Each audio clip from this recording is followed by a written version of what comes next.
শরৎকালে যেমন শারদীয়া দুর্গাপুজো হয়, তেমনি চৈত্র মাসে বসন্তকালে হয় বাসন্তী দুর্গাপুজো। রামচন্দ্র শরৎকালে অকাল বোধন করে মা দুর্গার পুজো করার আগে দেবী দুর্গার আরাধনা করা হতো এই বসন্তে, তাই চৈত্র মাসের শুক্লপক্ষে হয় বাসন্তী পুজো।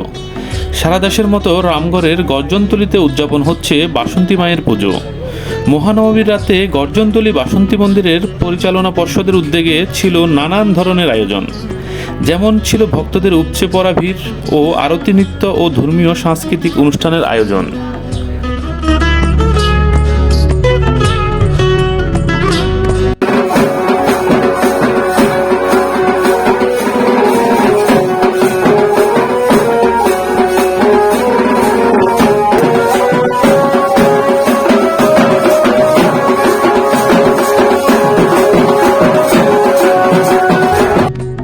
ঋতু যাই হোক, মহাপুরুষগণ বিপদকালে অশুভ শক্তি নাশের উদ্দেশ্যে আদ্যা শক্তির আরাধনা করেছেন।